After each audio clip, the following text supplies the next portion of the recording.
Hi, and welcome to the video lecture on chapter number 6, Communication and Group Culture. Earlier this semester, we looked at culture in general, specifically through the lens of diversity. But in this chapter, we're going to look more at how groups themselves develop a culture, develop their own sense of identity. We're going to revisit some of the concepts we've already explored, not just chapter 4, but this model again. The model of variables, in which we look at input, output, throughput, and environmental variables. And specifically, we're going to zero in on that input variable and that throughput variable, looking at what people bring in to a group and how what they bring in and work through together as a group influences the overall dynamic of that group's culture. So we're going to look a little bit more at the group process, and especially at those throughput variables, the roles, the status, power, the role of conflict and cooperation, networking and socialization, problem solving, decision making, and ultimately taking action. And we're going to do this through Mean Girls, one of my all-time favorite movies. I feel like I say that a lot, like I have a lot of favorite movies or favorite TV shows, but I really do. And we're going to look a little bit more closely at the group culture process by looking at Mean Girls. Let's first define group culture. It is the pattern of values, beliefs, and norms shared by group members. These are developed through interaction, and they incorporate members' shared experiences in the group, patterns of interaction, and status relationships. So again, each group member brings something unique to the table. Thus, the throughput process, or the group work process, looks different for each group because each group is comprised of different individuals. This is important because this also ultimately facilitates what groups are able to do with the resources that they have. We're going to expand on this and go one step further, and we're going to look at some theoretical models, and we're going to first look at structuration theory. Now, structuration is a concept that a group creates and continuously recreates itself through a member's communicative behaviors. So each member here communicates in the group, and how each member communicates influences the overall structure and identity of the group. The group's communication both establishes and limits how the group develops.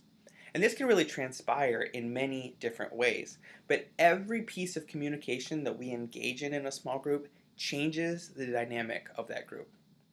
So this is any social system's rules, operation procedures, and resources that emerge out of the verbal and non-communication members, or non-communication between members, excuse me.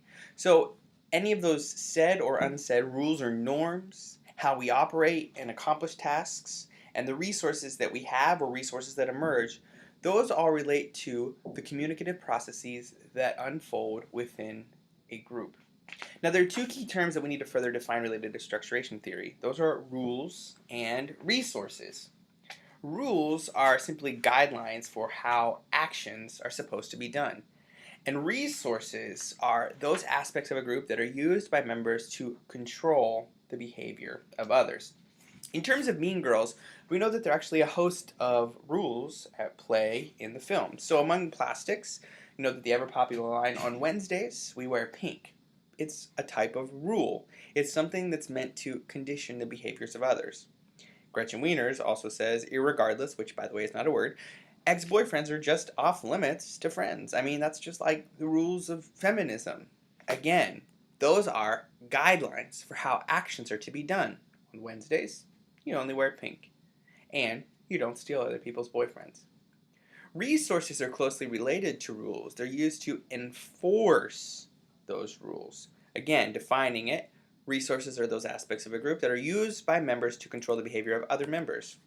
In the movie The Burn Book emerged as a significant resource to accomplish the group's goals and also limit the action of other people. Regina George, the kind of the chief dog of the plastic groups, the high plastic, also was a major resource in making sure people stayed in their own lane. Now, structuration theory is good, and it's something that's used often, but we've got to look at some of the key assumptions of structuration theory. Number one, the theory assumes that the behavior of group members is constrained by general rules of society, the structure of the group, and the behavior of other members. That's pretty assumptive, but I think it's a realistic assumption. I mean, think about your experiences in small groups. They change based on how people communicate. Second, another assumption is that people can choose whether or not to follow the rules of the group. It's not truly appropriate to apply this theory in cases where rules cannot be followed or in cases where people cannot not follow the rules, such as a prison. You got to follow the rules. I guess you could still choose whether or not to there as well, but that's a key assumption, that there's a willingness to follow or unfollow the rules of the group. Third, there's an assumption that group creation is a process. I don't really see this as an assumption. It almost has to be a fact. We know now, by looking at the other chapters this semester, that group creation is a process. It's something that's continuously unfolding, and your experiences working in your small group semester have certainly supported that as well. And then a final assumption is that communication among members is what creates a group.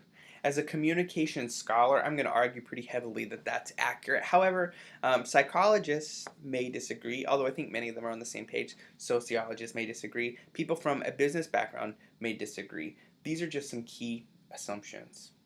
One thing your textbook knows pretty heavily that I want to touch on briefly is adaptive structuration theory. I don't want to get too into this, but just know that adaptive structuration theory is just a version. It's another version of structuration theory that focuses on how the rules and resources of computer technology or computer-mediated communication are used in the structuration process. But I want to spend our time really looking closely at group culture. So within any group culture, there are a host of dimensions that come into play. So at the top here, in group culture, we see that there are socio-emotional concerns and task concerns. In any group, as we've learned over and over this semester, there are interpersonal elements and there are task elements.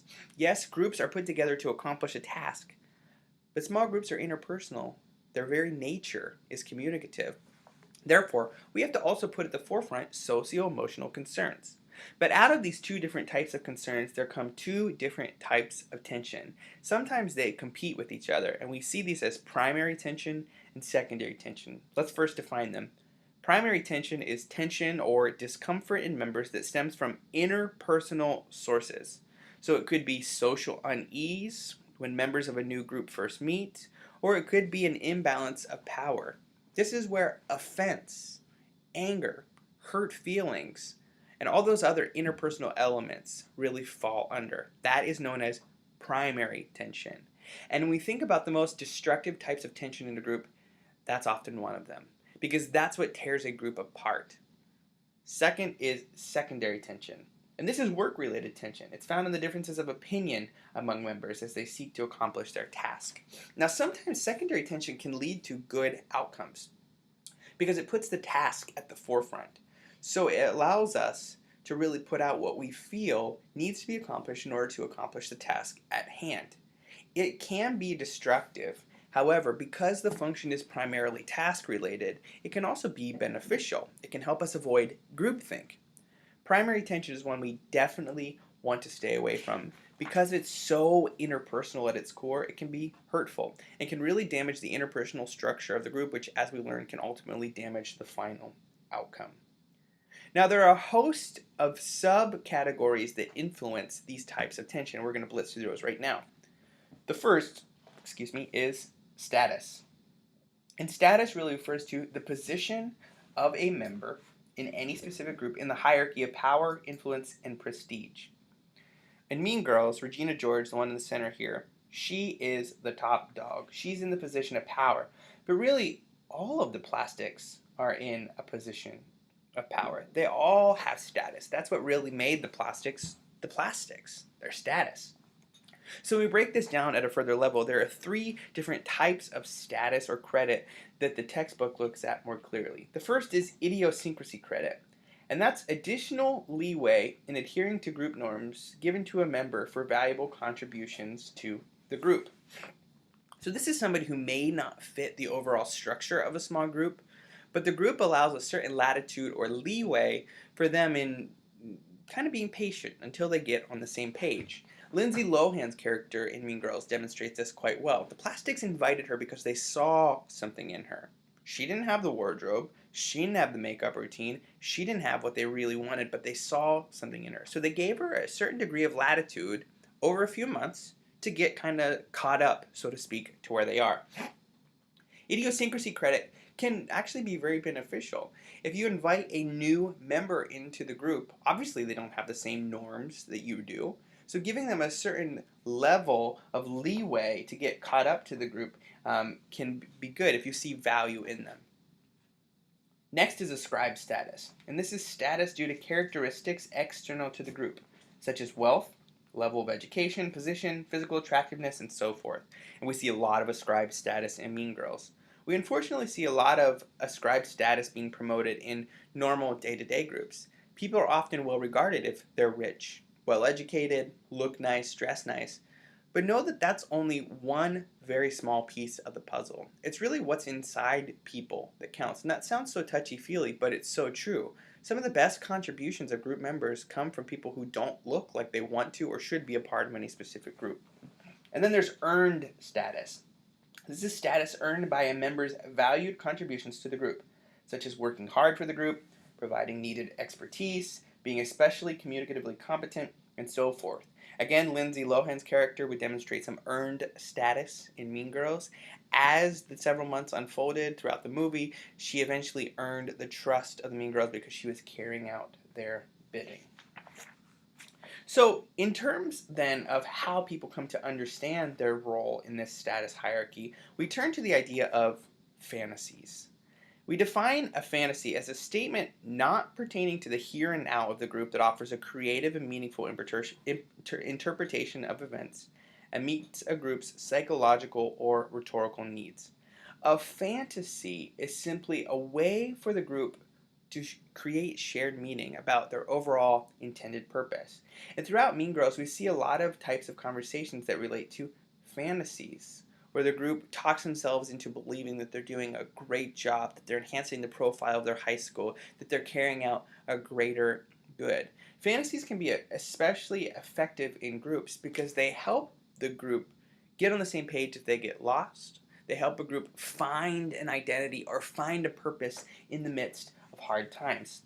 And there are two specific elements of fantasies here that are important to consider: fantasy chains and fantasy themes. So fantasy chains are a series of statements by several or all group members in which a story is dramatized to help create a group's view of reality.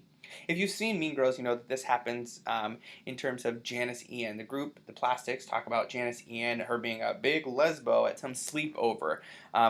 Most likely a fake story, but that story got retold and retold and retold and dramatized to again boost the group's feeling that what they were doing was for the better good. You, this semester, may constantly tell a story, tell a narrative of how what you're doing with our community partner is important and accomplishing a greater good. A fantasy theme, on the other hand, is what the actual content of a fantasy or fantasy chain is about. We know that all fantasies are really about something. There has to be an obvious or manifest theme to the fantasy change, or a latent below the surface theme that, when examined, reveals the culture, values, and norms of the group. This certainly comes true in Mean Girls. We see that the underlying values of the group are vindictiveness, connivingness, but in your group it could also be turned around for good. The values, the fantasy themes, are a desire to accomplish a significant task, to raise significant awareness, to do some good in the world. So fantasy chains involve the dramatization of reality, and fantasy chains are really symbolic artifacts. It's what's all about what's bubbling beneath the surface. And ultimately, fantasies are rooted in theory, and it's a theory of symbolic convergence. And the theory of symbolic convergence says that humans create and share meaning through talk and storytelling, producing an overlapping convergence of private symbolic worlds of individuals during interactions. Again, this hits on the same themes that we discovered earlier related to structuration, that we each bring a story to the table, and we see the value in stories, so as a group we want to tap into that as well. We do that by bringing our individual stories together and collaboratively contributing to the group's narrative. And we flesh out that narrative through fantasy chains and fantasy themes. You may say, well, fantasy, that sounds bad though, right? Well, not really. Fantasies help group members create a group's unique identity. And groups that have a strong and unique identity often feel a better sense of purpose and accomplish their tasks more efficiently. Second, fantasies help the group deal with threatening or difficult information that members may feel reluctant to address directly. There's a certain power in stories. I mean, think about the birds and the bees talk you've had with your parents. A lot of times those go back to stories. Your mom or dad telling you how uncomfortable they were or what it was like going through puberty at their age. Those stories can help us talk about difficult topics. Think about when your goldfish died and you went to the great pond in heaven. We tell stories to help us get through difficult tasks. And the same thing happens in small groups. Next, fantasies help direct a group's action by subtly endorsing or condemning particular courses of action without directly stating that. So stories have a way of showing approval or dismissal of an idea without directly saying that. And if we can avoid directly saying that, it can be seen as more interpersonally connected or more nice, so to speak. Next, fantasies also serve as a form of entertainment, fun. They bind the group together because each group member is contributing to this shared narrative that serves as some type of entertainment and gives the group a sense of purpose. But groups don't just come into the fantasy process. No, groups have to be socialized. So it's important to look at the concept of group socialization. How do we walk into those norms, those fantasies, those types of action? And we define group socialization as the social influence and change process during which both newcomers and established members adjust to one another. So anytime somebody leaves or comes into a group, the whole dynamic of that group changes, and the group must again go through a socialization process.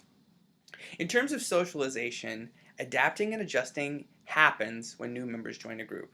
Always, without fail. And it happens via communication. Communication is at the root of all group action.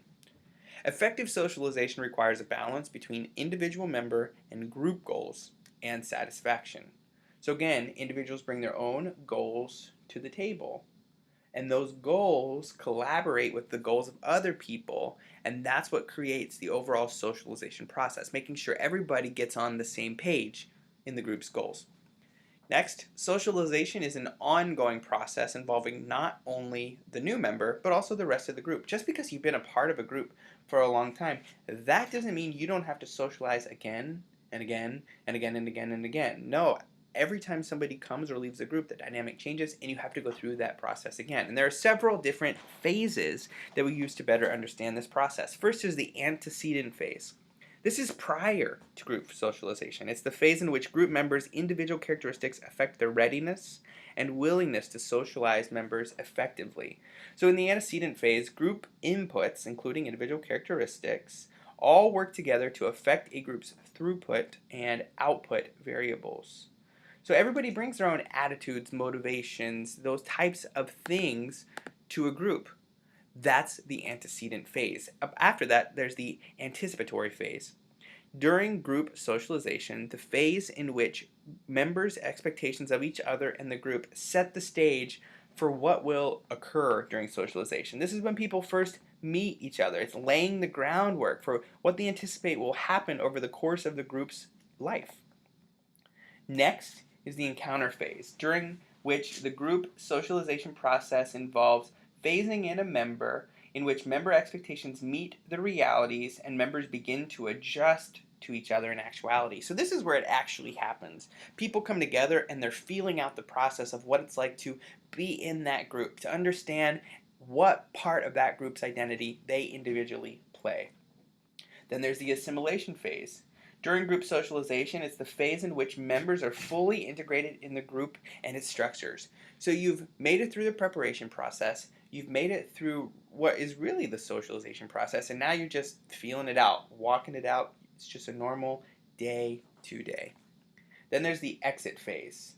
During socialization, it's the phase that encompasses the process members experience when a member leaves the group or the group disbands. So again, this is kind of like the shake-up, the earthquake bubbling beneath the surface. Oh man, now everything's going to change. And then guess what? It leads us back to the antecedent phase. And we go through these phases again. It's ever changing. Now, part of the socialization process is really getting acclimated with the group. But we're going to look at two things that you need to get acclimated within groups to be effectively socialized. And those are rules and norms. Again, earlier we saw on Wednesdays we wear pink. That's a type of rule. But there's also norms. That's how people communicate with each other. What can you say? What can't you say? Let's briefly define those. Rules are statements prescribing how members of a small group may, should, or must behave. These may be stated formally, as you see here, or in writing, or they might be informal and just kind of casually regarded.